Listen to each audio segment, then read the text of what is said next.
the plan and program of the country and of the nation. So when something is said that it is only an accountant's job, I don't believe in that type of comment. There have been umpteen reasons to be apprehensive in 2023, more so while waiting for the budget. US Federal Reserve's unbridled aggression, rising costs in Ukraine and Russia, and China's COVID crisis, to name a few. Yet in the backdrop of like this government has decided to go bold and big on capex and chosen consistency in a world characterized by randomness and volatility. The Prime Minister has outlined the period from 2022 to 2047 as the period of Amrit Kal. It is a vision to make India a developed country during this golden phase. To realize this, India needs to rapidly invest in social infrastructure. This investment would need to come from taxpayers' money and not borrowings. India's tax to GDP ratio is still below the critical mark of 15%. India's gross tax to GDP, which was 11% in financial year 2019, fell to 9.9% in financial year 20 and marginally improved to 10.2% in financial year 21-22. This is much lower when we compare ourselves with the emerging market economy, which is average of 21, and OECD, the average is 34%. Today, the country boasts more than 4.3 million crorepati's households, equivalent to 23 million consumers. They are spread all over the country. By 2047, if political and economic reforms have their desired effect, India has the potential to become the fastest growing economy in the world. This growth will not only make the Indian middle class the biggest income group in the country, but it will set to be major driver of economic, political and social growth. Finance Minister's full-fledged budget before next year's general election can be commended on many counts. I mention only three.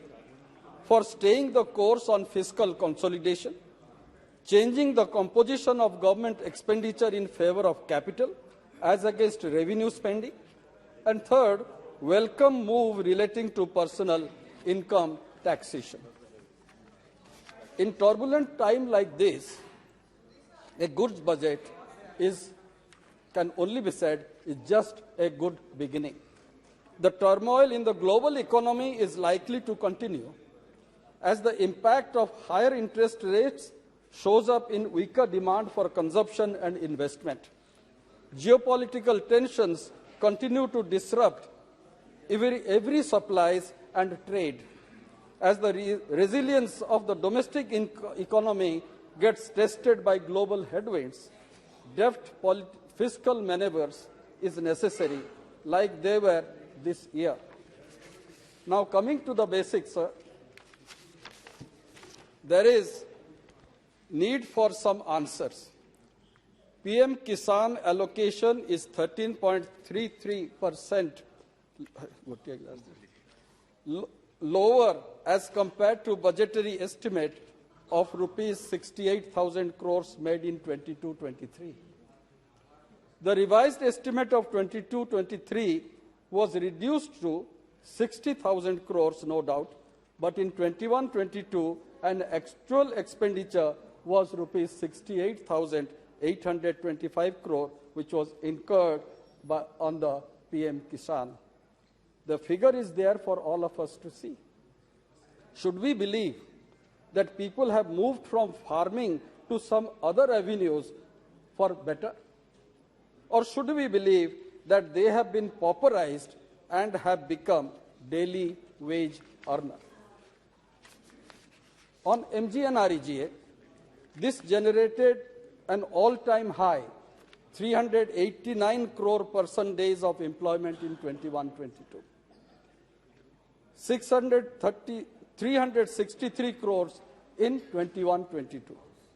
Even this fiscal project is 290 to 300 person days will exceed the 265 crore plus generated in 29-20 and 2018 and 19. It is a demand-driven scheme. Whenever we make this point, always it is said it's a demand-driven. But here the figure shows how it has met. The budgeted amount this year is 60,000 crores. The question is, how realistic is the assessment? If the next southwest monsoon is normal and the non-farm economy timely recovers, MGNREGA may not require any additional funding. Till then, do we have to keep our fingers crossed? Coming to free food distribution scheme, and this is a scheme which we have all experienced, moderated income inequality in many states. Pradhan Mantri Garib Kalyan Yojana played a key role in keeping extreme poverty in the country at the lowest level. We didn't hear a single death because of hunger, because of this program. IMF report says extreme poverty was at the lowest level of 0.8% during the pandemic hit 2020. SBI study, State Bank of India study, has analyzed that several government transfer payments for the poor are adding rupees 75,000 to a household per annum. But I would like to draw the attention of the government to the design flaw, as ration records have not been updated since 2011 onwards. More than 40% of India's population is currently excluded from National Food Security Act. 40%. In many villages and slums, the most marginalized castes and communities are often without NFSA ration cards. However, states like Odisha, Tamil Nadu, Rajasthan, West Bengal and Chhattisgarh have either universalized or substantially expanded coverage with state cards.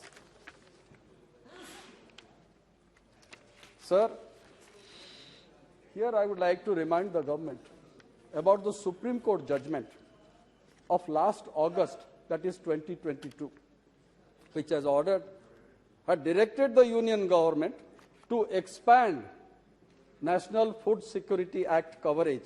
Nothing has happened till now. Nothing has happened. And the answer that comes from the government is, let the census be over. Despite Supreme Court's direction, based on population projection, at least 100 million beneficiaries, especially children born in the last decade, are missing from the ration list. Where are they going to be? When are they going to be covered under NFSA? I come to another very important issue, where Odisha has been affected to a very great extent. I'll first put the figure of the budget, where food subsidy in Food Corporation of India under National Food Security Act, the revised estimate of 22-23 was 2,14,596 crores. This budget is 1,37,207 crores. There is a drastic cut. On food subsidy for decentralized procurement of food grains, 72,283 crores, which has come down to 59,793 crores. The government may say, because we have withdrawn Pradhan Mantri Garib Kalyan Yojana, there is no need to procure more. And here actually the catch lies. The catch is Odisha produces more than 72 million tons of paddy. And we purchase, FCI plus state government purchases the whole amount from the farmers because to help the farmers at the MSP rate. Very few people keep rice for their own consumption. Other than that, the rest is purchased. What will happen there? Now already Odisha government is purchasing, but union government is not purchasing any paddy at all. No rice. Earlier, rice was being moved through Kerala to Tamil Nadu and also to the northeast. Now that is also not being done. Why this type motherly attitude to Odisha? That is the question which I would like to put. With this curtailment of or minimizing the purchase, who are the states which are getting affected? Odisha is the major state which is getting affected. And I would like to say, FCI is not taking parboiled rice. Corporation is not making payments to Odisha, though that is due in there. Sir, this budget is of 45 lakh 397 crores, and which is an increase of 7.5%. That is laudable, as I had said earlier. But what is the position? The position is, as I would say, there is a structural problem with our budget. More than 40% goes for the interest, to cover the interest. 30% goes on salary. So are we correcting it to a certain extent? No. Not much. We don't see any light from this budget. And I'm also reminded of another point, sir. You are aware, most of us are also aware. Are we at any point of time talking about Sahara India? 13 crore people had invested in that. What has happened? Doesn't government have any responsibility? We will say it is sub judice, Supreme Court is taking over, SBI is looking after it. But who is caring for these people, 13 crore people who had invested? No, not a single reply is coming from the government. Sir, coming to health issue, I would just deal with investors are 13, large number of people are affected. Sir, in a speech, Finance Minister has announced budget for health, not including research, will be roughly 86,175 crores, and that is 615 rupees for every person if I calculate it as per our population. This is a 2.7% increase from the previous year and lower than the rate of inflation. In real terms, the health spending has declined. Vaccinating to a single child against all childhood illness in our country costs rupees 1,600. A day of hospitalization in the public hospital is estimated 2,800 rupees. At a private hospital, it is more than 6,800 rupees. Rupee spending on health by the government gives more return than out-of-pocket or private spending by citizens. National Health Mission allocates less than 3%, that is 717 crores of rupees to non-communicable disease. For communicable disease, it is 3 times more, that is 2,178 crores. For reproductive and child health service, it is 9 times more, that is 6,273 crores. There is a need to rebalance, to pay attention to non-communicable diseases. On education, sir, share of education has fallen over the past 7 years, from 10.4% to 9.5%. This is stated in the state's in the economic survey. While expenditure on social service increased from 9,15,000 crores to 21,32,000 crores, the share of education has shrunk from 42.8% to 35.5% between 2015 and 2022. As a share of the GDP, the budgetary allocation for education saw a minimal gain, that is 0.1 percentage points, from 2.8% to 2.9% during this 7-year period. On taxation, sir, Finance Minister has made 5 announcements to reduce the tax burden. 4 pertain to the new regime. The last one is for exemption on leave encashment. But my question is the new tax regime attractive? Despite government's effort to simplify the tax system, the uptake of this regime is low due to the unavailability of common tax deductions and exemptions. Why should we have to run to the chartered accountant or a lawyer to understand how much tax I have to pay? Can't we make it simple? Even today, with this new tax regime, it is so cumbersome, it is difficult to understand. Very difficult to understand. Coming to the devolution of states, sir, the state share has never been close to 41%, though it has been announced by the Finance Commission, 15th Finance Commission. The state share has never been close to 41% due to cess and surcharge imposed by the Union government.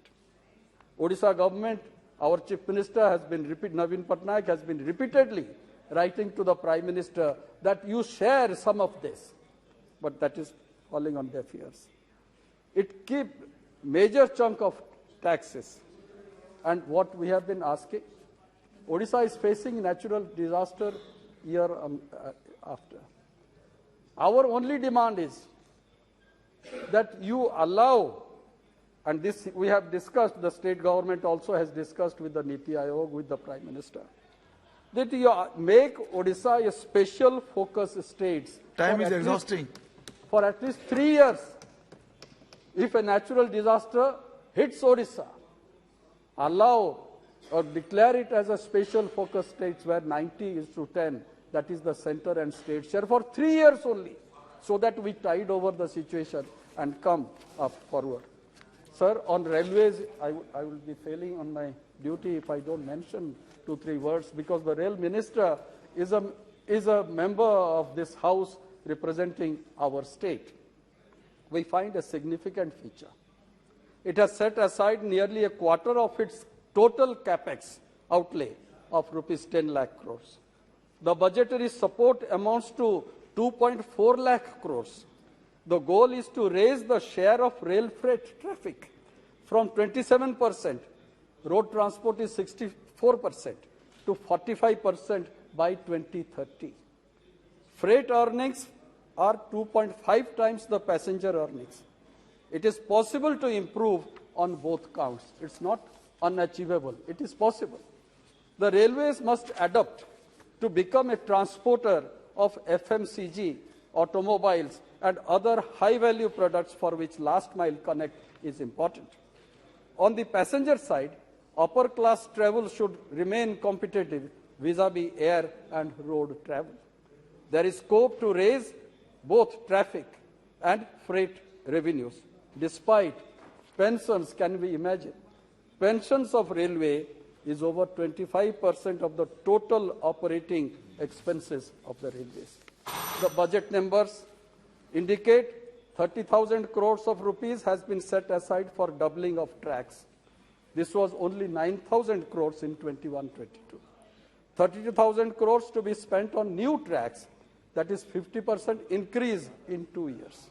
40,000 crores on the rolling stock, which was only 8,000 crore last year. 8,000 crores for electrification. These are big numbers, very big numbers. The obvious question is, from my state point of view, how much is actually percolating to the state of Odisha, which has been denied railway development for last so many years. The obvious question, of course, is whether railway have the capacity for absorption and implementation for this expanded capital. Capital investment in the railway is overdue, no doubt. but it needs financial reforms, administrative reforms, and greater independence. Before concluding, sir, I have a small demand, as my friend from Kendrapada has just mentioned. The station is there, tickets are being sold, rail line is there, but it is not functioning. Passenger train should ply on that route. That is necessary. With these words, I conclude. Thank you.